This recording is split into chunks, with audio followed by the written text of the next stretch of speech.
Hello दोस्तों, कैसे हो आप सब। Welcome to my YouTube channel. दोस्तों, आज 25 अगस्त को जो ग्रुप डी का एग्ज़ाम हो रहा है उसका सेकंड शिफ्ट का भी हम लोग क्वेश्चन करने वाले हैं। तो चलिए शुरू करते हैं वीडियो को। पहला क्वेश्चन पूछा गया था, जब घड़ी में, ये एक रीजनिंग का क्वेश्चन है, जब घड़ी में 9:25 हो रहा है, जब घड़ी में 9:25 हो रहा है तो कितने डिग्री का एंगल बनाएगा, ये पूछा गया था। तो इसको ईजिली निकाल सकते थे आप लोग। इसका फॉर्मूला होता है our into 30 minus minute into 11/2। ठीक है, अब इसी में अगर पुट कर देंगे हम लोग तो आवर कितना दे रखा है 9 घंटा, यानी कि 9 इंटू 30 माइनस मिनट दे रखा 25 और मल्टीप्लाई बाय 11/2। जब आप इसको सॉल्व करेंगे तो आपको 32.5 आपका इसका आंसर आ जाएगा। अगला क्वेश्चन है, केंद्रीय भारतीय भाषा संस्थान कहाँ स्थित है। देखिए, केंद्रीय भारतीय भाषा संस्थान ये मैसूर में स्थित है और इसका जो स्थापना हुआ था वो 1969 को हुआ था। और इसका जो मंत्रालय यानी कि हेडक्वार्टर है मानव मंत्रालय, ये किस, माफ़ कीजिएगा, ये किस मंत्रालय के अधीन में आता है, तो मानव संसाधन विकास मंत्रालय के अधीन ये आता है। ठीक है, अगला क्वेश्चन पूछा गया था, अंतर्राष्ट्रीय महिला दिवस कब मनाया जाता है। देखिए, अंतर्राष्ट्रीय महिला दिवस 8 मार्च को मनाया जाता है। अगर यहीं पे राष्ट्रीय महिला दिवस की बात कर ले तो 13 फरवरी को सरोजनी नायडू की जयंती के अवसर पर मनाया जाता है और ये 2014 से शुरुआत किया गया था। ठीक है, राष्ट्रीय महिला दिवस का। तो देख लीजिएगा आप लोग को कौन सा महिला दिवस पूछा था। ये अंतर्राष्ट्रीय महिला दिवस अगर होगा तो 8 मार्च हो जाएगा और अगर राष्ट्रीय महिला दिवस होगा तो 13 फरवरी हो जाएगा इसका आंसर। अगला क्वेश्चन फिर से एक दिवस से ही पूछा गया था कि अल्पसंख्यक दिवस कब मनाया जाता है। तो अल्पसंख्यक दिवस देखिए 18 दिसंबर को मनाया जाता है अल्पसंख्यक दिवस। अगला क्वेश्चन पूछा गया था, आधुनिक आवर्त सारणी में कितने रो और कितने कॉलम होते हैं। तो देखिए, आधुनिक आवर्त सारणी में 7 रो और 18 कॉलम होते हैं। ठीक है, ये क्वेश्चन रिपीटेड क्वेश्चन है, इससे पहले भी ग्रुप डी में ये क्वेश्चन आ चुका है। इसी साल का जो ग्रुप डी का भी जो एग्ज़ाम हो रहा है इसी में ये रिपीटेड क्वेश्चन है। सरदार सरोवर डैम के बारे में क्वेश्चन पूछा गया था, इसी से रिलेटेड क्वेश्चन पूछा गया था किस नदी पे है, तो ये नर्मदा नदी पे है। और इसकी जो ऊंचाई है ये 138 मीटर ऊंचा है और इसकी लंबाई है 1210 मीटर लंबा है।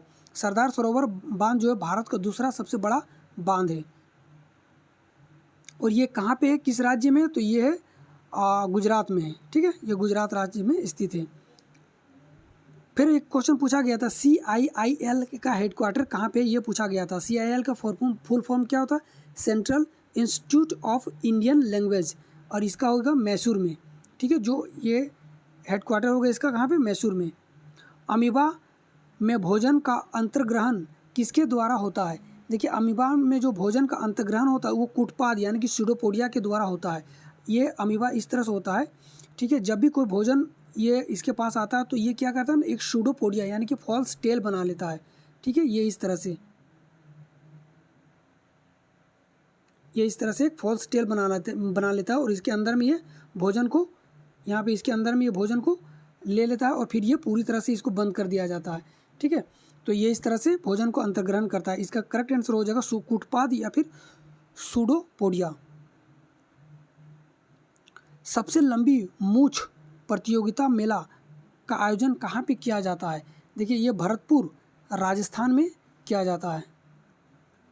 अगला क्वेश्चन है, रोवर्स कप का संबंध किस खेल से है। तो देखिए, रोवर्स कप का संबंध ये फुटबॉल से संबंधित है। एक क्वेश्चन पूछा गया था, प्रतिरोधकता का SI यूनिट क्या है। तो देखिए, प्रतिरोधकता का SI यूनिट है ओम मीटर है।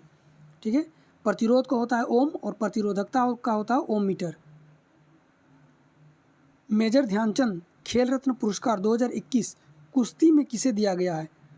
ठीक है, मेजर ध्यानचंद खेल रत्न पुरस्कार 2021 कुश्ती में किसे दिया गया, तो रवि दाहिया को दिया गया था कुश्ती में। अगला क्वेश्चन था, पवन ऊर्जा उत्पादन में कौन सा भारतीय राज्य प्रथम स्थान पर है। देखिए, पवन ऊर्जा के मामले में तमिलनाडु प्रथम रैंक में, पहले रैंक में है। जियो ने किसके साथ मिलकर 5G नेटवर्क लॉन्च किया। देखिए, ये क्वेश्चन दो तरह से बच्चों के द्वारा बताया गया है। इसमें बोला गया कि जियो ने किसके साथ मिलकर 5G नेटवर्क लॉन्च किया है, और एक फिर बच्चों के द्वारा बताया गया कि जियो रिलायंस जियो ने 6G के शोध में तेज़ी लाने के लिए किस संस्था के साथ समझौता किया है? देखिए आप लोग का जो भी पूछा था आप लोग इसमें देख लीजिएगा, हम दोनों ही बता दे रहे हैं। तो अगर क्वेश्चन की तरफ देखें कि जियो ने किसके साथ मिलकर 5G नेटवर्क लॉन्च किया है, तो इसका आंसर हो जाएगा इंटेल के साथ मिलकर मुंबई में 5G नेटवर्क लॉन्च कर चुका है, ठीक है, इंटेल के साथ मिलके।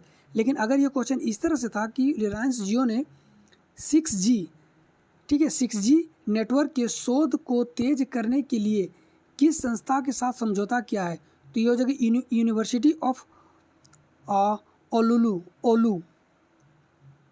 ठीक है, यूनिवर्सिटी ऑफ ओलू, ये फिनलैंड का है, यूनिवर्सिटी ऑफ ओलू, ठीक हो। अगला क्वेश्चन है अनुच्छेद 243B, ठीक है, 243 243B का संबंध किससे, तो ग्राम पंचायतों का गठन से संबंधित है, ठीक है, ये ग्राम पंचायत का गठन से संबंधित है। सेबी की स्थापना कब हुई थी, ये क्वेश्चन पूछा गया था कि सेबी की स्थापना कब हुई थी, तो देखिए सेबी का फुल फॉर्म होता है security of exchange board of India, ठीक है, और इसकी स्थापना हुई थी 30 जनवरी 1992 को हुआ था। इसका हेडक्वार्टर कहाँ पे है, मुंबई महाराष्ट्र में। वित्तीय साक्षरता सप्ताह 2022 का विषय क्या था, देखिए वित्तीय साक्षरता सप्ताह 2022 का विषय था डिजिटल चुनो सुरक्षित रहो, या फिर सुरक्षा के साथ, ठीक है, डिजिटल चुनो सुरक्षा के साथ, गो डिजिटल गो सिक्योरिटी। नेक्स्ट क्वेश्चन पूछा गया था कि अप्रैल 2022 में भारत का पहला प्योर ग्रीन हाइड्रोजन प्लांट को कहाँ स्थापित किया गया है, तो प्योर ग्रीन हाइड्रोजन प्लांट का स्थापित किया गया था कहाँ पे, असम के जोरहाट पंप स्टेशन पर, क्या असम में जोरहाट पंप स्टेशन पे इसका स्थापना किया गया है। अगला क्वेश्चन था अद्वैत दर्शन के संस्थापक कौन थे, अद्वैत दर्शन के संस्थापक थे शंकराचार्य, ठीक है, अद्वैत दर्शन के संस्थापक कौन थे, शंकराचार्य। फिर एक क्वेश्चन केमिस्ट्री से पूछा गया था, केमिस्ट्री से इस बार 7 से 8 क्वेश्चन पूछा गया था इस शिफ्ट में। डोबेराइनर के त्रेक नियम के अनुसार कौन सा कथन सही है, इसमें 4 कथन, ये कथन वाला था कि 4 कथन दे रखा था और उसमें से सही को चुनना था। तो इसका जो करेक्ट हो जाएगा कि पहला और तीसरा जो तत्व है उसका जो एटॉमिक मास का जो एवरेज अगर हम लोग निकालेंगे तो वो जो बीच वाला जो तत्व होगा उसके एटॉमिक मास का जो एवरेज निकालेंगे उसके जो बीच वाला जो होगा उसके एटॉमिक मास के बराबर होगा, ठीक है, यही इसका करेक्ट आंसर हो जाता। किसी समजातीय श्रेणी में हाइड्रोजन के परमाणु संख्या में कितने का अंतर होता है, देखिए समजातीय श्रेणी में हाइड्रोजन के परमाणु में कितने का अंतर होता है ये देखना है, परमाणु संख्या में कितने का अंतर है। देखिए अगर हम लोग बात कर ले मीथेन का, मीथेन क्या होता है, CH4 होता है। अगर ईथेन की बात कर ले तो C2H6 होता है। अगर ब्यूटेन की बात कर ले तो C3H8 हो जाएगा, ठीक है। तो अब देख लीजिए यहाँ से हर एक में 2-2 का अंतर हो रहा है, हर एक में इसका परमाणु संख्या में 2-2 का अंतर हो रहा है, तो इसका करेक्ट आंसर हो जाएगा 2, ठीक है। और अगर इसका मास में बोला जाता कि अगर इसका मास में जिसके फर्स्ट शिफ्ट में 17 तारीख का पहला शिफ्ट का में ही क्वेश्चन इसमें आया था कि अगर इसमें मास में पूछा गया था कि इसका मास में C2H8, तो देखिए इसका और इसका मास निकालिएगा तो 14 का अंतर आएगा, ठीक है। तो उसका आंसर हो जाता 14 जब मास अगर निकालेंगे। तो यहाँ पे परमाणु संख्या पूछा गया था तो परमाणु संख्या में 2 का अंतर होता है। कार्बन के किस अपरूप यानी कि एलोट्रोप का प्रयोग स्नेहक के रूप में किया जाता है, तो देखिए ये क्वेश्चन कितने बार रिपीट कर चुका है ग्रुप डी में, ये ग्रेफाइट हो जाएगा इसका करेक्ट आंसर। CuSO4 में कौन कॉपर को विस्थापित करेगा, देखिए आप लोग जब रिएक्टिविटी टेबल पढ़ेंगे तो सबसे ज़्यादा रिएक्टिव होता है पोटेशियम, फिर होता है सोडियम, फिर होता है कैल्शियम, फिर होता है मैग्नीशियम, और उसके बाद इस तरह से ये चलता जाता है, ठीक है। तो यहाँ पे दे रखा है 3 मैग्नीशियम, CuSO4 में CO को कौन विस्थापित करेगा, ठीक है। यहाँ पे क्वेश्चन था कि CuSO4 में कौन कॉपर को विस्थापित करेगा, तो कॉपर को कौन विस्थापित करेगा, तो देखिए रिएक्टिविटी टेबल में एल्यूमिनियम, चांदी और सोना, प्लेटिनम, कॉपर, ये सब बहुत नीचे होता है, बिल्कुल नीचे में आता है, ठीक है, बिल्कुल नीचे में आता है। और सबसे ज़्यादा जो रिएक्टिव होता है ये पोटेशियम, अगर पोटेशियम होता तो पोटेशियम विस्थापित कर देता, सोडियम होता तो सोडियम होता, और कैल्शियम होता तो कैल्शियम, लेकिन यहाँ पे ये सब तीनों ऊपर का नहीं है, यहाँ पे दे रखा मैग्नीशियम, तो मैग्नीशियम जो है इसको विस्थापित कर देगा, तो इसका करेक्ट आंसर हो जाएगा मैग्नीशियम। अगला क्वेश्चन पूछा था कि किसी बिलियन को गर्म करने पर इसका पीएच में क्या परिवर्तन होगा। देखिए, किसी भी बिलियन को गर्म करने से इसका पीएच जो है ना वो गर्म करने से घटने लगता है, यानी कि एसिडिक नेचर ज़्यादा होने लगता है।